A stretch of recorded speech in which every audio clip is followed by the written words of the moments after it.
I bet this is a surprise. I'm typically over on Jeff's channel, but today he's over on my channel. So, Jeff, how are you? And welcome.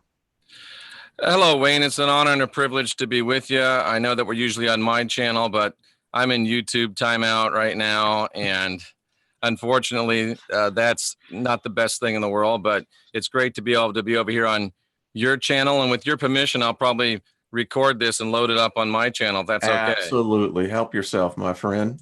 Thank you. Thank you. I appreciate it. We're like Martin and Lewis, Sinatra and no, Sinatra was pretty much Sinatra never really had anybody, did he? he did Dean not. Martin and Jerry Lewis. Yeah, that was a good one. Yeah. Simon and Garfunkel. Great one on that one. And yeah, so anyway, well, hello, everyone in the chat room. Welcome. Awaken Bean. I mean, there's Critical Thinker, Jerry. Well, we got the group here.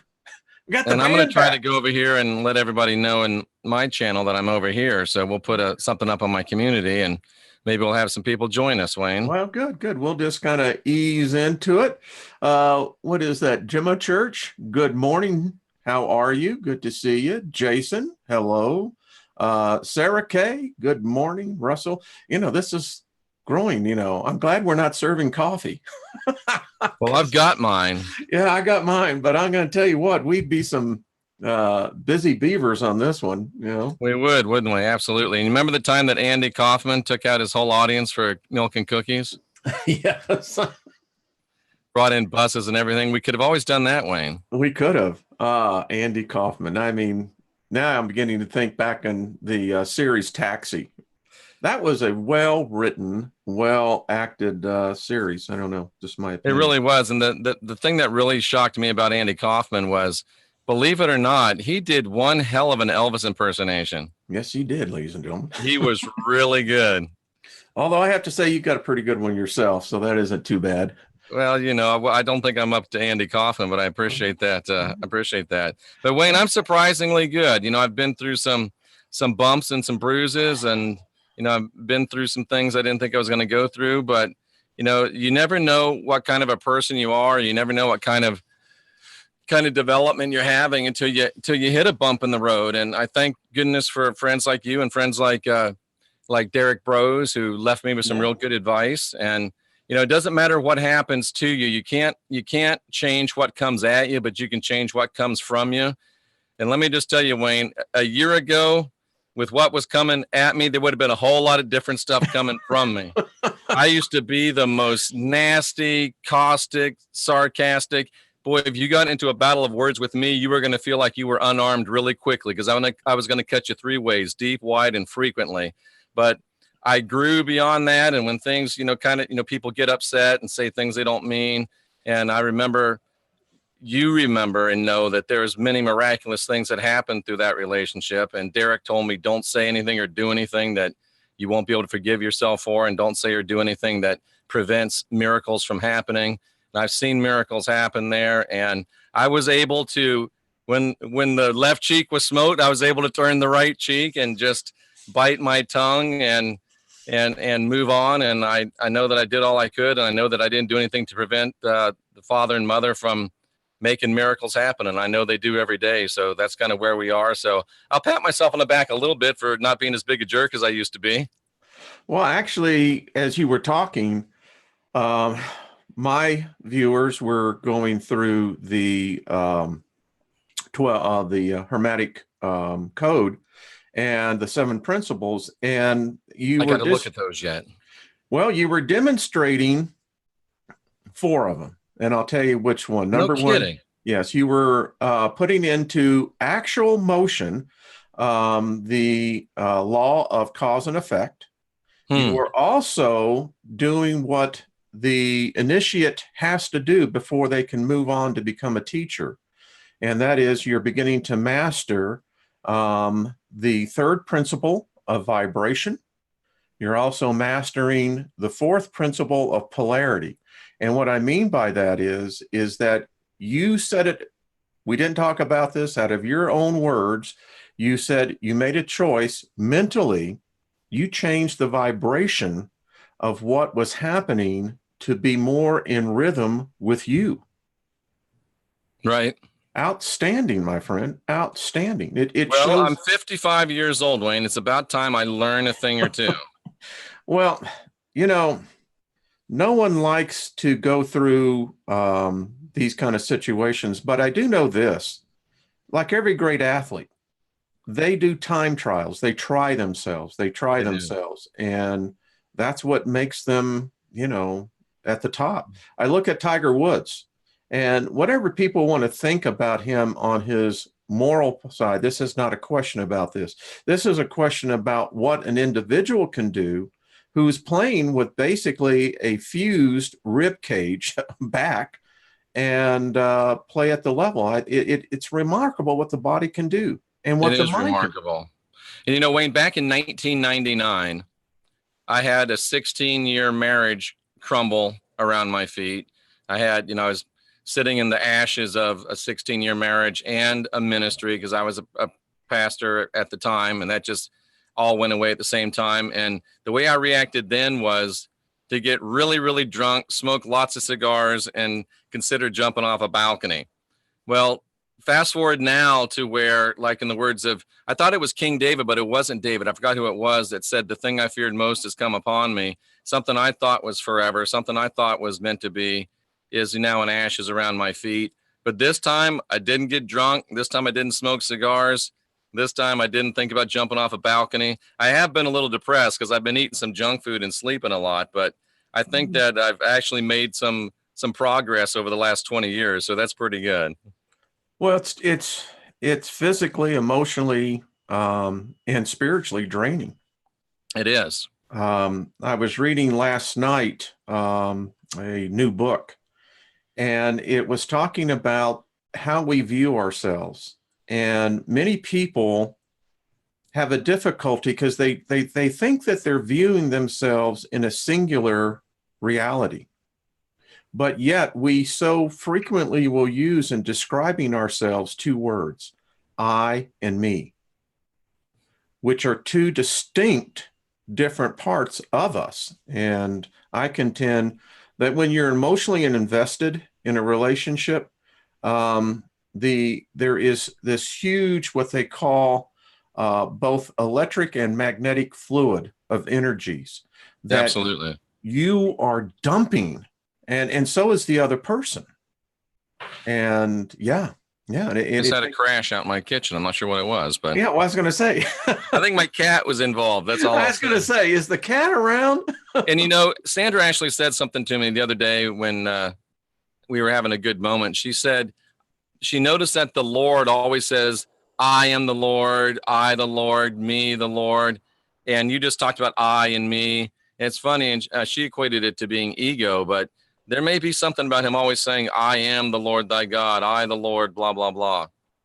Yeah, odd that you bring up the term ego because in this book I'm reading, and it's wonderful philosophy, and that's what you have to look at everything. It's not gospel, it's philosophy, It and is. I like what Hermes has taught me. The definition of opinion. Do you know you know what the definition of opinion is? Well, I know that they're a lot like feet. Everyone has at least two, and most of them stink. Well, actually, the proper way is that opinion resides between ignorance and knowledge. Ooh, it does. It And does. it does. And I think if we can just keep this perspective, but yeah, when you talked about ego, I don't think you can separate ego. I think ego is personality. And if you try to begin to separate ego as the philosopher that I'm reading right now, you get things unbalanced real quick. Wayne, it's interesting you say that. And tell me, what did you just say before? I had something really good to say. We were talking about ego and damn it. I mean, darn it. Anyway, but now I just forgot what I was going to say about what you just said. That's Oh, all right. ego. Yes. Heidi and Jenny and I did a show a couple of nights ago on Heidi's channel about ego. And, there's a lot of ego bashing and get rid of your ego. Your ego's not your amigo. I've said it myself. But we kind of came to the conclusion that the ego may well be a part of us that doesn't need to be bashed, doesn't need to be removed. It needs to be controlled. It needs to be, and I'm kind of back to where the ego makes an efficient servant, but a terrible master. Yeah. The book that I'm dealing with right now, when you divide the ego up, I think that is what man does. Man forms his ego, and that materializes into the mental apparition of religion. Ah, interesting. Every god is a manifestation of man's ego. Well, Wayne, the Bible says that man was made in the image of God, and the truth probably is that the gods are made in the image of man. I happen to agree with that. Let me tell you, you and I have talked about this, and I've talked about this as well, and with my audience, is that it was a struggle for me to have to tear down, deconstruct the image of the Christian God that had been molded every day, shaped into this ambiguous figure at best, because it was never clearly defined, except for Jimmy Swaggart. I'll have to say he did the best orchestration on the Great White Throne Judgment. I mean, and oddly enough, subconsciously, I took from that, and that began the germination of what became my inner image of what God was. Jimmy might have been the best pure preacher of all time. I got to tell you, when he was in his prime, I got to tell you what, I heard Jesse Duplantis say this one time. He said, he's such a good preacher. Not only can he preach, take an offering, do an altar call, but then do a second offering all by himself. He can. He's multi-talented, that's for sure. But anyway, it took a long time to really bring this image down. And now when I think of the all, is that it's all encompassing. I mean, God cannot be confined to the image of man or defined by a religion. That's so true. And I think the closer we get to divinity, the more we ascend, Wayne, we begin to see and find out, and this kind of goes back a little bit to what I've been going through. We begin to realize that life is a series of moments. I don't know if I told you the story or not, but I remember one time I was preaching, they were giving a testimony service, and this guy jumped up and said, I want to share my favorite verse. And he said, my favorite verse is, it came to pass. And I took the microphone and said, what do you mean your favorite verse is, it came to pass? He said, well, I'm so glad it didn't come to stay. And every moment in our life is coming to pass. It's not coming to stay. And whether a person that you love and have given your life to is screaming and hollering and yelling at you, that's just a moment. It's going to pass. Yeah. Or whether a person that you love, you're kissing and you're hugging and everything's great, that's a moment. It's going to pass. So the key is for the good moments, milk every drop out of them and enjoy them because they are going to pass. The bad moments, bite your tongue, hold on, forget about it. It's going to pass. And don't do anything in a bad moment that's going to prevent good moments from coming. So it has come to pass. It hasn't come to stay. So if we can keep that in mind, I think we can really help ourselves along the way. I think absolutely. Absolutely. Speaking of coming to pass, one of my favorite musicians died Friday, Marty Balin, one of the co-founders of Jefferson Airplane. Oh, my. And 76. And it makes us more and more aware of that passage come to pass. I mean, yep. It's so true, Jeff. Each day that we have, it's, I tell people all the time, stop viewing your life in years. Do it in days. Or even moments. Even moments. In fact, as the 7 principles teach on that again, there is no such thing as the present. The present is as elusive as the future is, as the past once was. And it's such a bizarre thought. But that's so true. So, yeah, so we really live outside of time. We do. And you know the old silly saying, yesterday's history, tomorrow's a mystery, today's a gift. That's why they call it the present. I love that. That's cool. That is very, very cool. So we got to live, if we can live in each moment. And, you know, and, you know, remember, Toph in the Emerald Tablet says that when we master spirituality, we will realize that we're outside of time. Time can be mastered. We can step outside of it. Yeah. We don't have to be judged by it. And you know, there's a reason why I haven't worn a watch in 7 years. It's part of that, I think, slow, almost subconscious ascension away from and out of the rigors of time.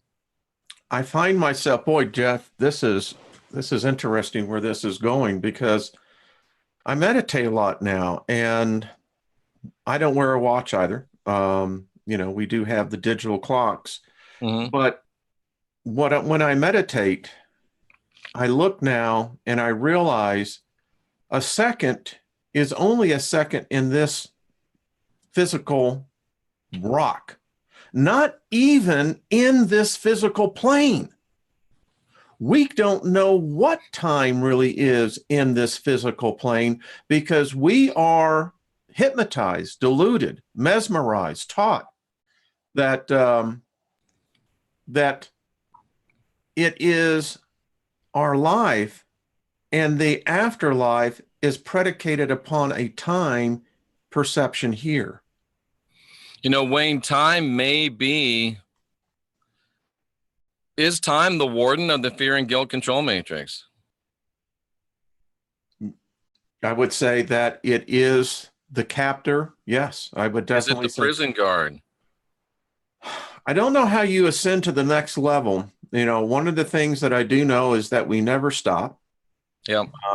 I don't know where we are on this particular peg of the journey, but we're here. And I wonder often, is time a component to the next plane? There has to be at some point in time where time no longer has it. And this is where I think the infinite mind, the all, actually exist. You know, I'm reminded of a Star Trek quote, and it's not great because it wasn't Captain Kirk, it was Captain Picard, but it was in Jean-Luc Picard. Jean-Luc Picard, the Frenchman with the English accent. But anyway, he said that, you know, someone had told him that time was a predator that stalks us all of our lives. And he had a transformation where he said, I now have come to believe that it's a friend that walks along with us to guide us along the way. I'm not sure if it's either. I'm not even sure if it's real, Wayne. Well, again, if we measure time going outside Earth, then we take time with us. Do we as beings take time with us? You mean if we leave Earth, we would actually take time with us? Well, I'm just taking for an astronaut. If you go, for instance, on Mars, we already now have a new time for Mars. It's called a sol. And so we can now measure time differently, because time would be spatially different between Earth and Mars. I think that it's more of the fact of what we carry within the essence. I don't think the spirit is constrained to time. So why do we feel compelled to measure everything by time? Because this thing may sound odd, because it is such a freaking, how do I say this, privilege to go through this experience, good, bad, or indifferent. The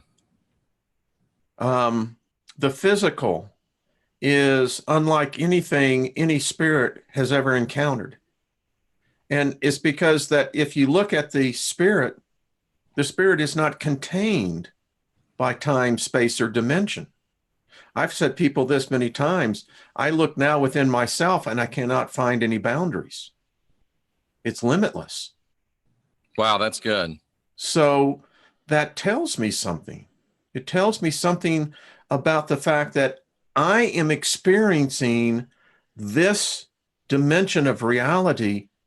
And when we leave, I think, you know, people say reincarnation. Well, maybe, maybe not. I don't know. But I do know that this experience is unique and will never happen again. Wayne, has there been more written about time or love? Hmm. Boy, you could almost make the argument that the two would be synonymous. Because those seem to be the two most talked about, that they get all the press, time and love. And I'm convinced that you're right, Wayne. We talk about the Anunnaki and were they here for gold? I did a little show this week about what was the gold they were after. We're a kind of a backward little planet and a backward little universe, and we're kind of a backward little species. But for some reason, we are the star of the show. Everybody, everything, every entity wants to come and see us. Every entity wants a piece of us. There's something about us, Wayne, that even the angels, the scripture says, they don't even get it. No.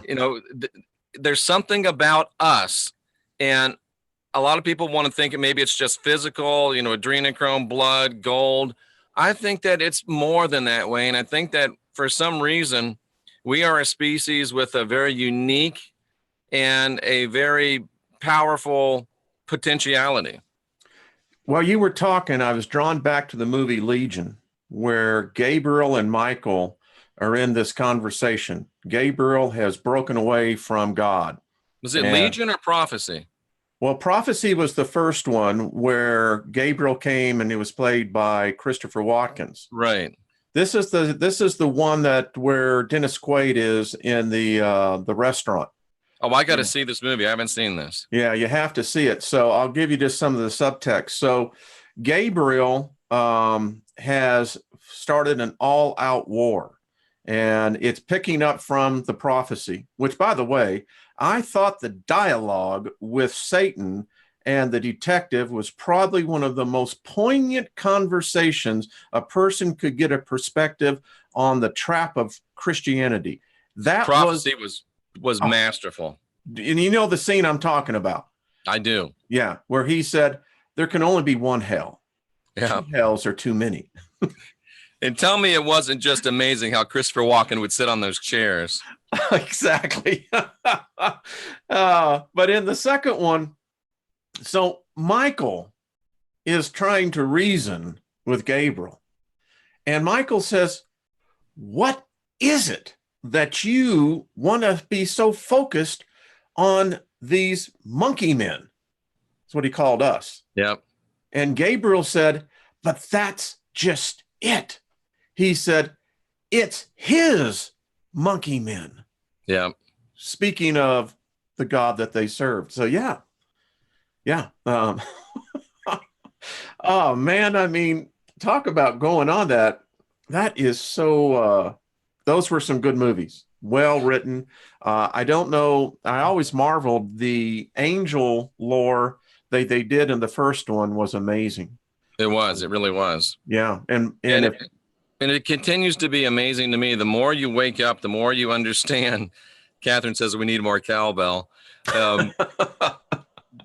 They are showing us, they are teaching us, they are confessing to us all of their plans, all of their purposes, and they're doing it with such skill that we don't even know they're doing it. Oh, I'm convinced that this disease that we're born with, this amnesia, it's terrible. It's hard for us to remember our own lifetimes, much more of our species. And we're discovering more and more all the time. That's blowing away theology. It's blowing away a lot of different science and psychology. We live in some very interesting days. I question, are we strong enough spiritually to weather this thing out? Because it's getting strange out there, Brother Jeff. That's all I got to say. It's getting crazier and crazier, to kind of crib a line from Alice in Wonderland. It really is getting crazier and crazier. And it's not even, and we're at only the beginning of it. It's going to get even crazier. And you got to get to the place where, we've got to get beyond these earthly things. If you're still getting upset by your neighbor leaving their trash in your yard, if you're still getting upset because your car breaks down, if you still get twisted because you got to do the dishes, you don't have a chance, cousin. We got to get to the place where, and it's like Derek says, all we can do is spiritually prepare. And if we're not spiritually prepared, if we're not spiritually ready, it's not going to be pretty. That's why I think that at the end, when it's all said and done, some people are going to make it. They're going to be just fine. And some people are not going to be just fine. And it's all about preparation. Yeah, we need to prep. And if you want to keep some food and water, that's good too. But you better get your spirit ready, cousin, or you're going to be in heap big trouble, as the Indians used to say.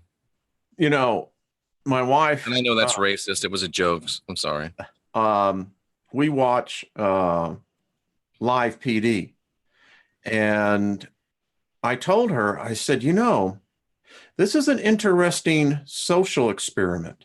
If you look at the microcosm of what this show encompasses all across the United States, law enforcement enforcing civil laws, and that's the foundation of law enforcement. But as I told her, I think everyone in the state of South Carolina smokes pot. I think it goes the same way with Greene County, Missouri. There, it's meth.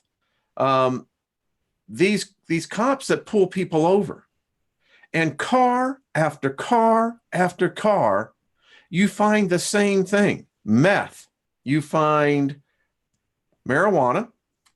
You find people who are literally raging.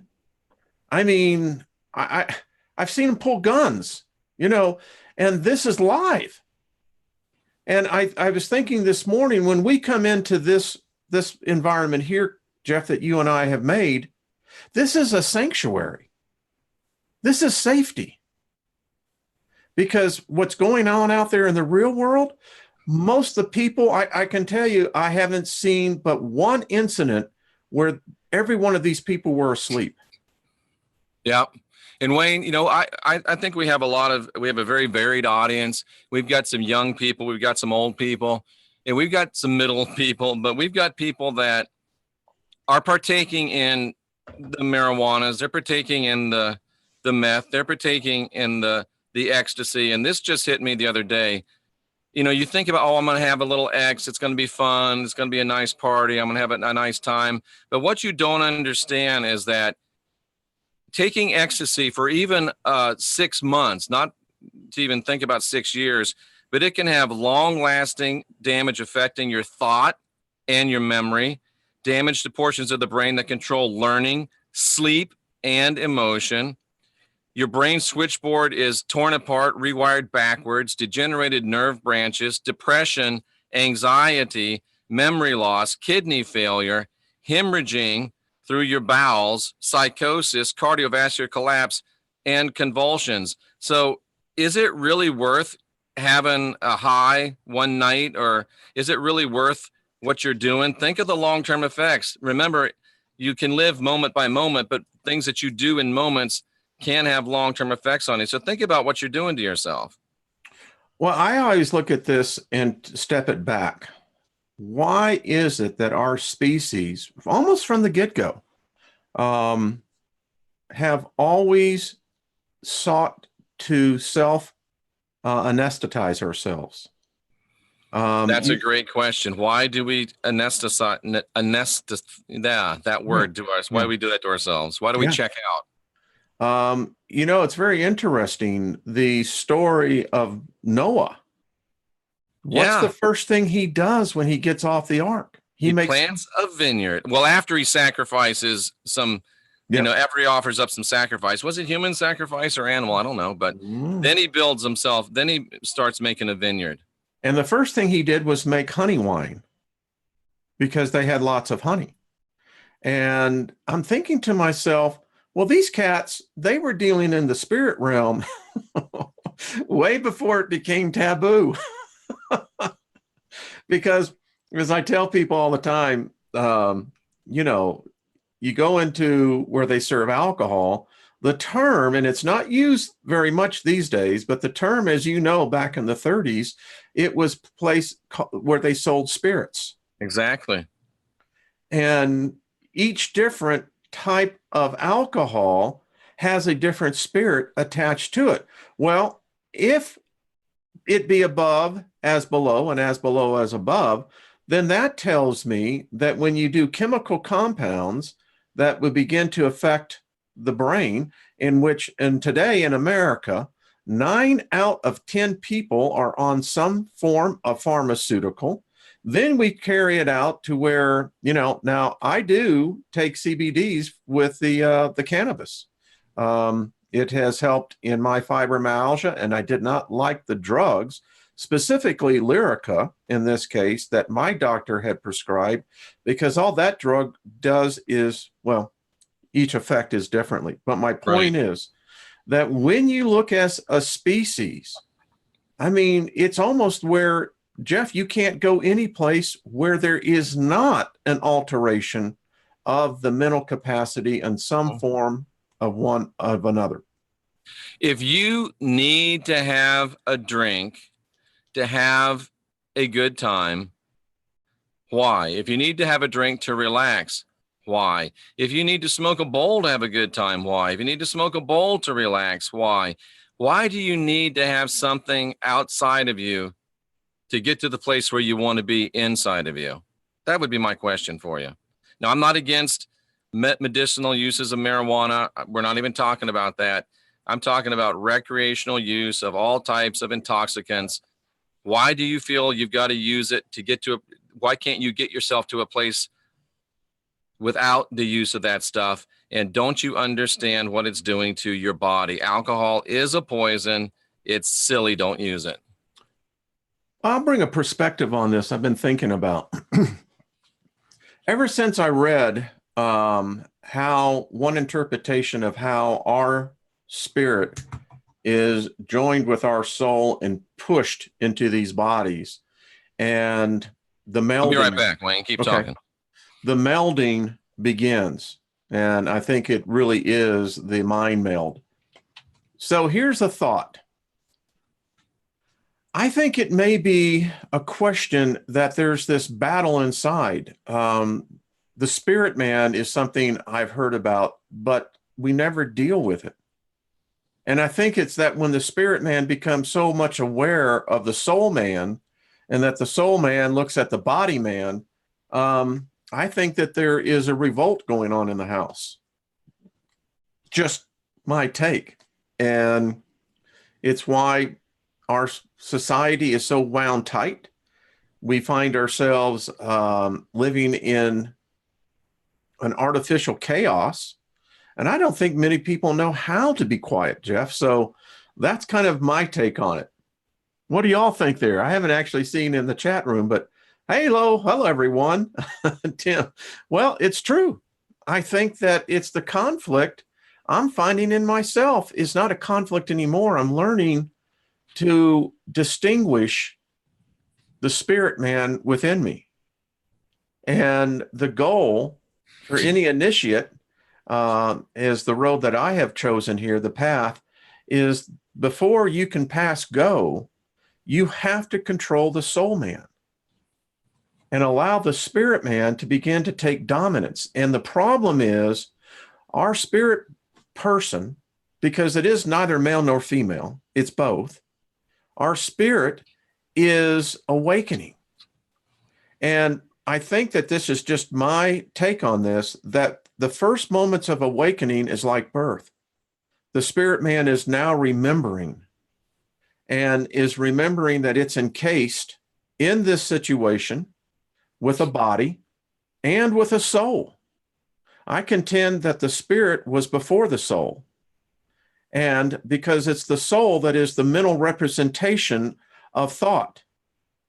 And that's why our bodies so often rule over our spirits, because the body has had precedence. So it's something I've been looking at. And I think that if we can start talking to people, and I'm talking to myself as well, is that, I look in the mirror now and I realize I can't see my spirit, but I know my spirit.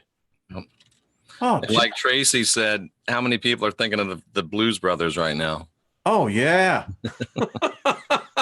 With the whole soul man. But you're right, Wayne. We can't get to where we want to go until our spiritual being is in charge and is running the show. But that soul man is going to fight like hell to hang on to that throne. Yeah. Oh, and it's the perfect word for it, because it is the highest point of ascension in this plane. I mean, as I'm beginning to see this, it's not about a God. It's not about, listen, good God, Satan, God, whoever, there's merely degrees of the same plane. But Yep. this, this is unique.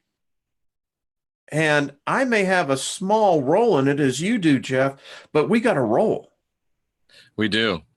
And so the soul man having that point of ascension, yeah, there's going to be a battle in that. That is so spot on, my friend. And you know what I'm thinking about it, and I'm going back to Star Trek again, and I'm going back to the real Star Trek with Captain Kirk. There was a time where Captain Kirk got split up in the transporter, and there was, you know, bad Captain Kirk and good Captain Kirk. And good Captain Kirk was losing his strength, and bad Captain Kirk was taken over. And bad Captain Kirk was willing to kill them both to stay on the throne. You remember the classic thing, I want to live. I want to live. But they reintegrated, and that's our battle. Oh, we've got to get bad Captain Kirk off the throne and let good Captain Kirk sit in the command chair. But you don't want to kill bad Captain Kirk because he still serves his purpose. When you touch the burner and it's hot, it's bad Captain Kirk that tells you to pull your hand away. When you walk into a place and you get that little tingle in the back of your head and your hair stands up, that's bad Captain Kirk telling you watch out. He wants to live. He needs to live. He just don't need to be in charge, cousin. But oh man, this is spot on. There's a lot of people who are needing to hear this, because therein lies the conflict. I mean, and it manifests itself in so many different areas of our lives. I mean, diet. You just go right through the whole point. These are all systemics of a core central problem that we today are still dealing with, and it's a problem they were dealing with 5,000 years ago. And as long as there's people, they'll still be dealing with it. And by the way, how was the Shatner impression? Loved it. I'm hearing Bones in the background going, damn it, James. Exactly. But and you know what? Cowboys 8 panel says, I haven't seen my bad captain in a while. He needs to show up more. And I got to say, ladies and gentlemen, how do I say this and be, well, I guess I just say it. The recent experience I just went through, bad Captain Kirk needed to show up more. You can give too much of yourself. You can surrender too much of yourself. You got to stay yourself. That's all I'm going to say. Yes. I when you said that, what I'm hearing is the word equilibrium. Mm-hmm. Balance. Yeah. Give and take. Boy, and that's where fear comes in. Because fear is the mind killer. You know, it is. You know, it's I'm learning not to doubt myself. I'm learning now to begin. Wow, that's good. Yeah. You have to stay true. Who said to thine own self be true? I believe that was Plato, isn't it? Yeah, but it's such a delicate balancing act within a relationship environment. You have to be true to yourself, but yet you have to be sacrificial in love as well. So I think it's just, as long as it's a two-way street, you're fine. If you wake up every morning saying, how can I make this person happy? And they wake up every morning thinking, how can I make you happy? You got something good. But if one of them wakes up every morning thinking, if Joe wakes up every morning thinking, how can he make Sally happy? And Sally wakes up every morning thinking the same thing, you got problems, cousin. So I just want to add this. The thing that when I look at my relationship with my wife, what we have come to find out,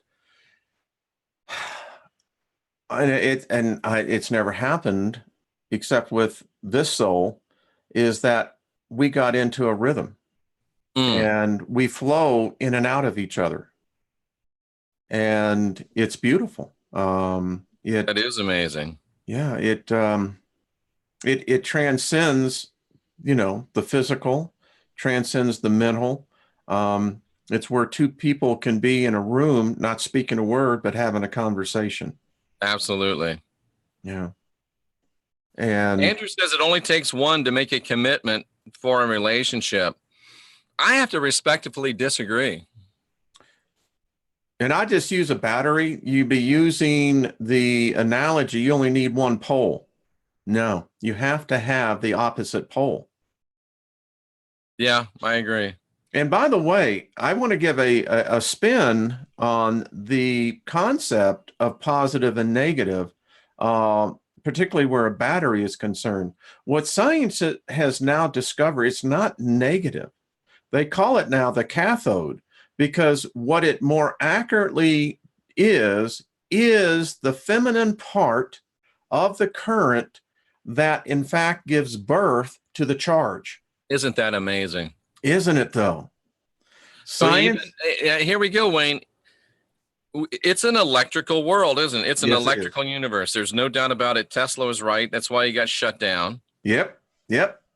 Yep. And it is. And I never looked at it like that before. And I'm going, why did, because I've heard the term cathode. And I was like, now I know why. Because the engineers will tell you this. I come from the video industry. You couldn't have this video stream going if it wasn't for the cathode part of the current.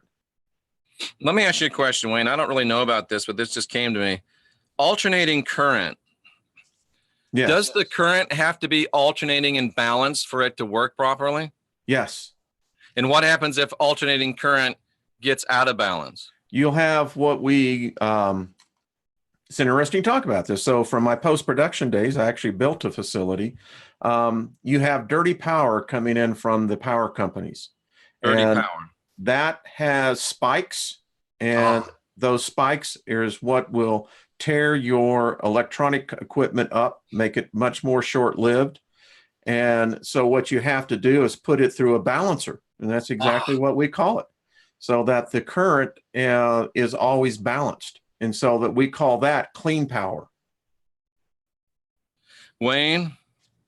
Yes, sir. If it is an electrical universe, and if we are electrical beings, which it's pretty apparent that we are, can you imagine the profundities that we just unlocked for relationships right there? Dirty power, spikes, balancers, alternating current. That's the key to fixing every relationship that's ever been. You could write a book on that one. You can write a book on that. It's been a while since I wrote a book.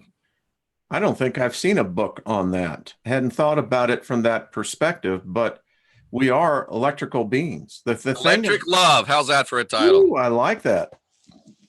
As I'm learning in this book I'm reading, and it's a fascinating, I'm going to be bringing it to my subscribers, is that be careful, Wayne, you'll get a copyright strike. I still don't know how that happened. Talk about a book. Derek says I needed to put a fair use thing on the front end of it. You do. I typically, and I should start doing it, and because this is education. This is how do you do it when it's live though? How do you put a fair use thing? You just put it down into your description box. Oh, okay. That's all you have to do. And this is education. It is education. And when I rebranded my channel to be, instead of what they call people and blogs, this is education. Why? Because most of what I cover, and you do, to be candid with you, I look at Derek, the rest of these, is that we go back and look at history. We apply the thought of our predecessors and apply them to what our knowledge is today. Wayne, what's a capacitor? It's exactly that. It has the capacitor of allowing a certain level of energy flow, a car, the same point of a capacitor, that it seals on that level. If you blow a capacitor, poosh, you got problems. And that's where you get your transformers that blow up. Gotcha. Yeah. And that's what happens when a relationship blows up. the capacitor You blows blew up, the capacitor, and you blow what do you call that thing? Not the transmission. What is it? what the What blows up when the capacitor gives the out? transformer. Yeah, Transformer. Yeah. yeah, yeah. And when you're thinking about, holy crap, this just hit me. So we are electrical beings. Think about this, Jeff. As a power plant is, it puts out raw power. Yeah. It's not distinguishing, it's just putting it out there.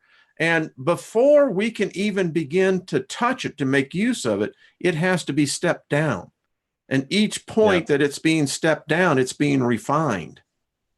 Yeah.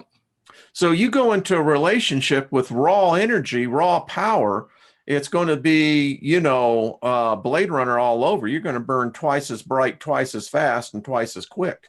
It's funny, Wayne, I was thinking about my dad worked for the power company here in Florida, my whole life. And, I'd watch the squirrels, they'd run across the power lines and they'd all be fine. But sometimes those power lines would get bare and the squirrel would step on a bare spot. Dead squirrel. I'm like, Dad, why does that happen? He's running. Well, he said, son, you could get up there and swing on those power lines all you want. And it's, hundreds of thousands of volts. You can do everything. And the second, though, that you get grounded, that's when you get zapped. So that's what happens to us with relationships. We're swinging on the power lines. It's live power. We're feeling all good. But all of a sudden, we got to come down actually to the ground and zap. Boom. We need to get capacitors. Yes, we do. And again, the relationship that I have with Lynn is that it took us a long time. And if you're young and you can find this, spot on. But I'll guarantee you, if we heard the true story, as Charlie Rich says, no one knows what goes behind closed doors. I reminded of Paul Harvey and the rest of the story. And I'll guarantee you that you're going to hear a story that they're both going to say, I don't know how we made it. Yeah. But we did. And it takes two to tango, Wayne. You both got to want to do it. You both got to be willing to do it. And you both got to be willing to go, okay. And let's ride this out. It'll be okay. This is just, since it's Sunday morning, we'll use a biblical term. Is it a hurricane? Is it a tornado? Is it a typhoon? Sometimes, brother, it's a Euroclydon, and you just got to ride that sucker out. That's so true. It is. And it's going to happen. It's going to happen. And even storms are electrical, right? Oh, yeah. They're all electrical. We're finding out more and more about the planet, that when we see a low pressure system, what we're learning now is that it's taking the electrical force coming in out of the outer space, the sun and the cosmic part. But the interesting thing is how the Earth recycles it. So in the middle of a low pressure, it's sending it right back up to the atmosphere. Isn't that amazing? We got a current. But you know what I'm going to do, Wayne? I've made a decision that sooner rather than later, I'm going to live in something round. I'm tired of living in squares and angles. I want to put everything I can to my advantage. I want to get as much working for me as I can, because I do enough screwing up on my own. I could use a little help. I'm living in a yurt. It's coming, ladies and gentlemen. It's going to be in a yurt. The great thing I love about a circle, though, is that a circle has no beginning and it has no end. That's right.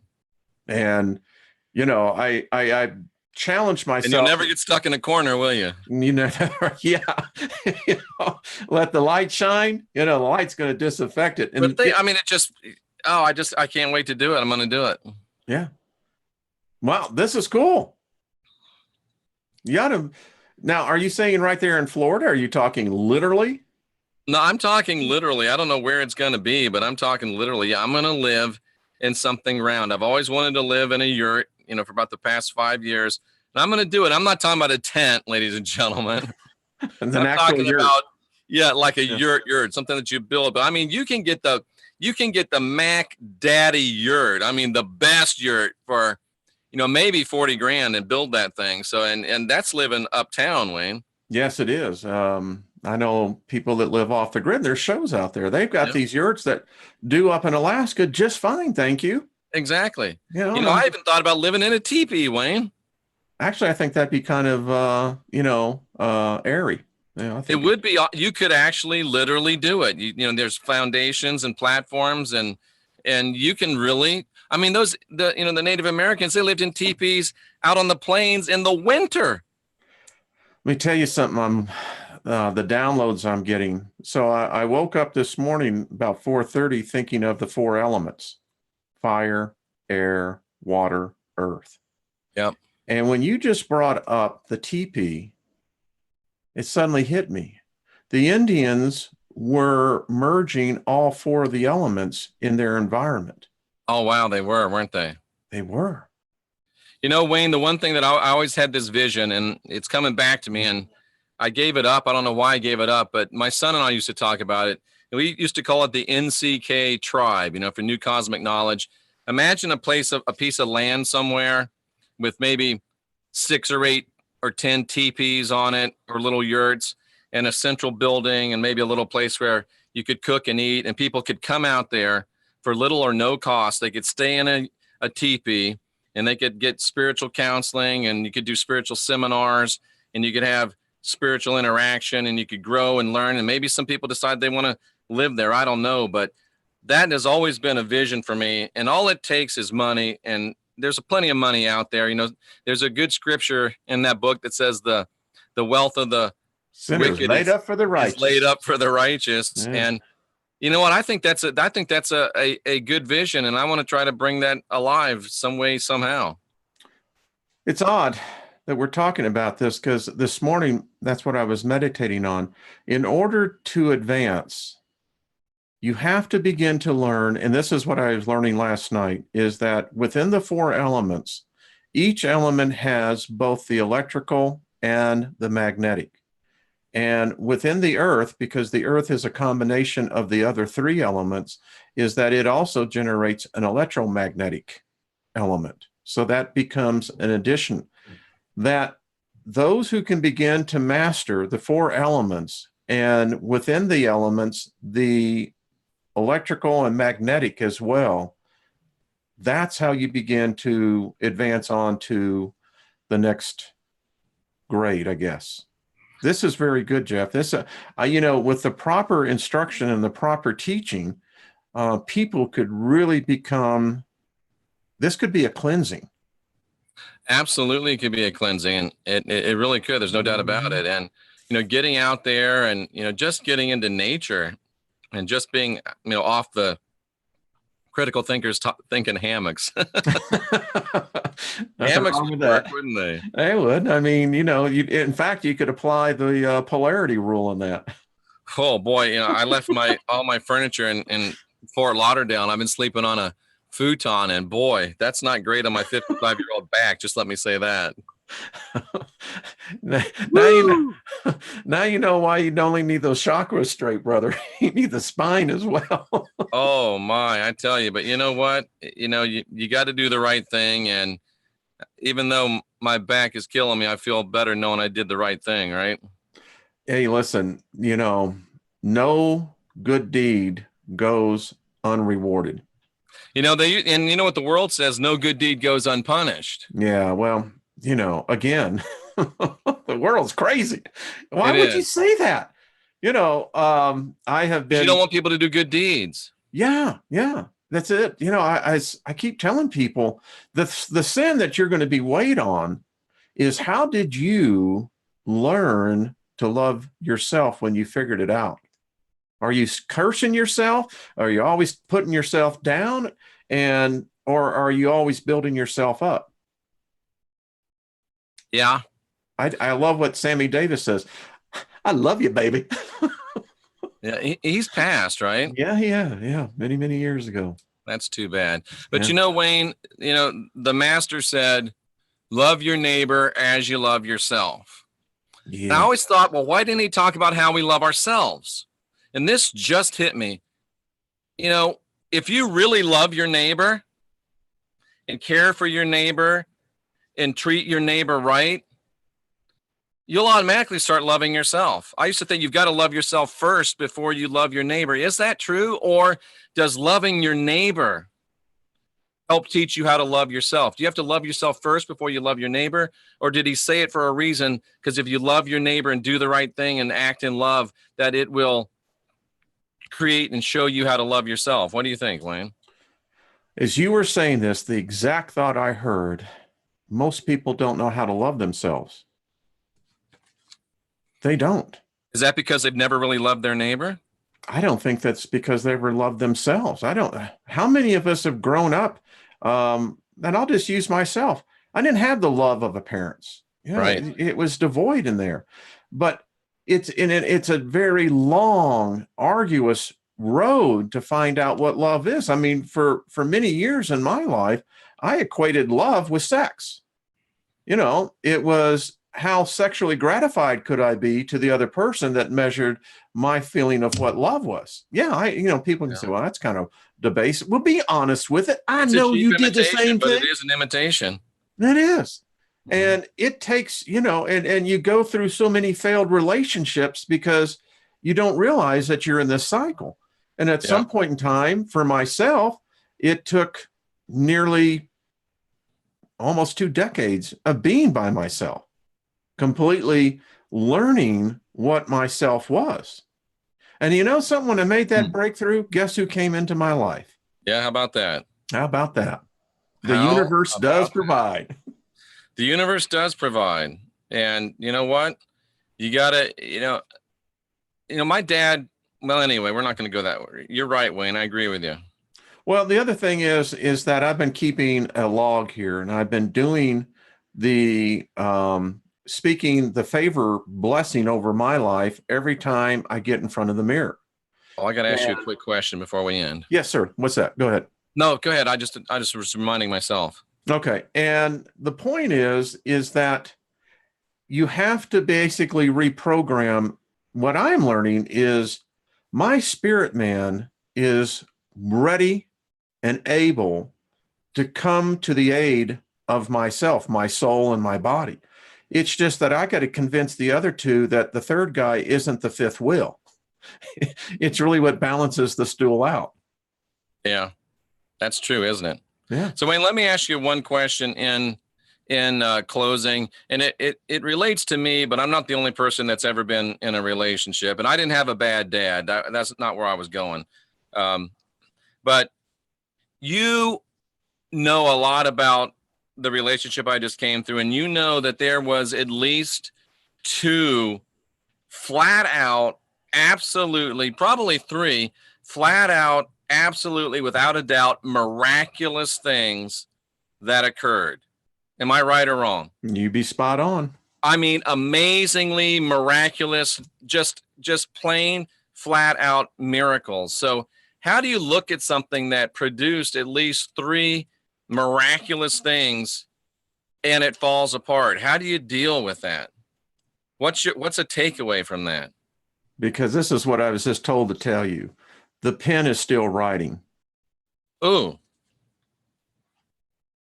You're making conclusions based upon past experiences, but the voice is telling me, Jeff, the pen is still writing. This is not done. Interesting. Well, we'll see. So we'll see how that works out. One way or another, you're right. So we just have to figure out if it's one way or the other. Well, I think, and just me, this is just me. How can bad be born out of good? I don't know if it can. So I see a lot of positive. Now I see the turbulent waters that were on the outside, but I still don't see the core being moved. Well, one thing we know is that, even if it's that whole thing, I did a little show the other day, are there really good things? Are there really bad things? Or are there just things? And we assign our own flawed attachments to them. You see, I still say that this is not over with. There is still yet adventures that shall be lived by all the parties. Well, I'm still here, Wayne. I know you are. So is Sandra, and it's going to be fine. And great advice from you and from Derek not to do anything that would prevent another miracle from happening. And that's the best you can do in any situation you're in. It's, You know, when you're getting blasted, when things aren't going your way, it's very easy to lash out. And the old Jeff would have lashed out, and maybe the current you wants to lash out. But remember, folks, it's a moment. It's come to pass. Don't do anything here's a little saying for you. Remember, it's come to pass. So don't do anything that later will bite you in the ass. I love that. And I'll just kind of end it on this one. The thing that I meditated decades on, Jeff, was Mark 11:22 through 24. And it starts out and it says, have the faith of God, the God kind of faith. And it says, if you would say unto this mountain, be you cast up and thrown into the sea, and doubt not that those things for which you say and believe in your heart, they shall come to pass. Mm-hmm. And most people forget the prerequisite, the ending of that. And it says, if you have anything against anyone, forgive them. Let it drop. Forget it. Because that's the actuator that gets the faith moving. So, and then, like I said, you can't control what comes at you, but you can control what comes from you. Yeah, you and no matter what comes at you, you can choose to transmute it, and you can choose to forgive it. And lastly, even a fool seems wise who keeps his mouth shut. And you know what, Wayne? It took me 55 years, but I finally learned that lesson. I was walking down that hall, chewing my tongue so hard it was bleeding to keep from talking. And I won't say that when I got to the car, I didn't cuss and scream all the way from Fort Lauderdale to Clearwater. But yes. I kept my mouth shut. And, like they said, if you, I think it also says if you, or maybe just one of my pastors said this to me. Larry Huck might have said this to me. He said, if you don't say anything, people might think you're stupid. Why open your mouth and remove all doubt? It's so true. It's so true. And I tell you, you learn by those lessons. I mean, now I just keep my mouth shut. It's just like people say, well, what's your opinion? That's what I was going to say way back when. I don't have opinions anymore. I just say that's interesting. And I learned that from Derek. Jeff, what do you think about that? I think that's interesting. Yeah. I don't have opinions anymore because guess what? Who cares about my opinion? Yeah. And if I have an opinion, that means I've already decided in my mind what I think, and I've already eliminated options for myself. If I'm having a discussion with somebody that brings up something that makes me think, why in the world would I choose an opinion? Why would I voice an opinion? It's much better for me to entertain 2 thoughts in my mind or 200 thoughts in my mind that are possibilities. Why do I want to cut myself off? Why do I want to limit my possibilities? Maybe that's why we only use 5 or 10% of our brain, because we decide we have to have an opinion about everything instead of entertaining multiple options. Come on, folks. Why give yourself fewer options? Sorry for the rant. No, this is spot on, because you know what I'm hearing? This is the emergence of the spirit man. It is, isn't it? It is. The spirit man doesn't have opinions. The spirit man, spirit woman has, here you go, Wayne. Write this one down. The spiritual person doesn't have opinions. Ooh. They have options. That is good. I'm writing that down. I got chill bumps over that one. This is the awakening.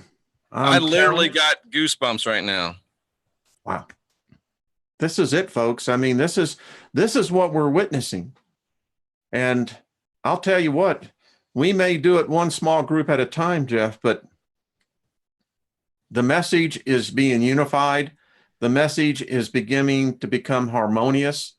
And the rhythm of so many people now are starting to get. Now, I have no doubt with anything, you're always going to have waves, but yep.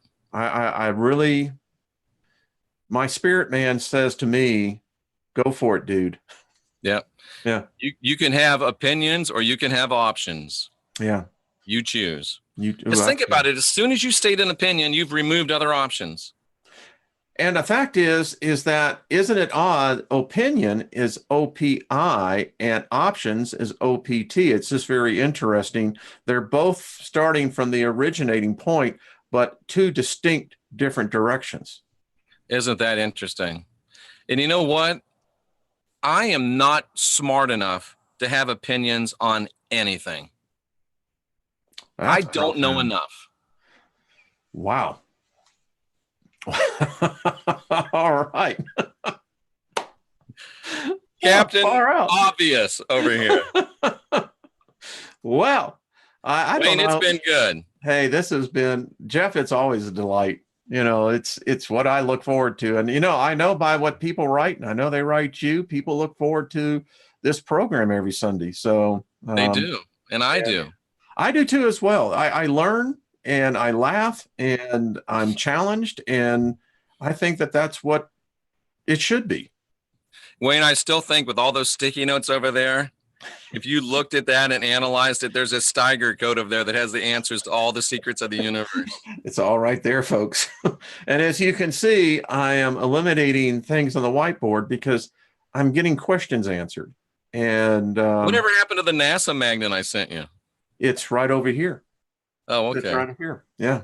Yep. So it hangs on the wall of honor. Wayne, I really appreciate you. You've been a true friend. You know, we've had and you know, some folks remember you and I have had our moments where we weren't totally on the same page. I mean, I've said to myself, I'm not doing a show with him anymore. I didn't say it to you out loud, but I've said it before. And thank goodness that I wasn't stupid enough to do that. Because in the year that I've known you, I have grown tremendously, and you've been a significant part of that. Well, and I got to tell you, your spice added to the recipe over in my life. Well, if I'm nothing, I'm not spicy. Well, I mean, you know, listen, I kind of like it. I think that's a perfect metaphor. You know, it's like Jeff Doherty, as I tell people all the time, if you want to get yourself unindoctrinated, you have to find a starting place. That's a good place to start with.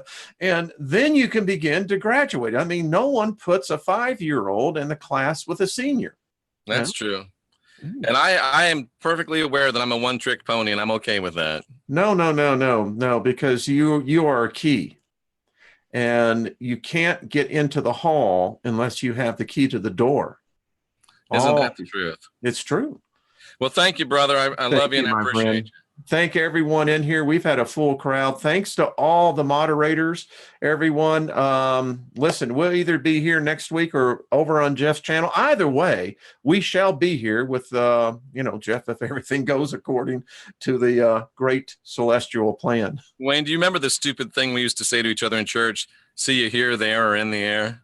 Yeah. Oh, my goodness. Oh, Jeff. Let me leave you with one thought. The Tower of Babel, do you think that's the time where telepathic communication between humans was disrupted? Yes, I absolutely do. And I believe that the evidence is overwhelming that there has been a concerted efforts by those archons, the higher up. They have deliberately suppressed the development of the pineal gland. The fact is that we know we can, and I agree with you 110% on that. I know there's no one thing that's one. Yeah, spot on, my friend. Love you, my friend. We'll talk soon. All right. Bye-bye, guys. Take care.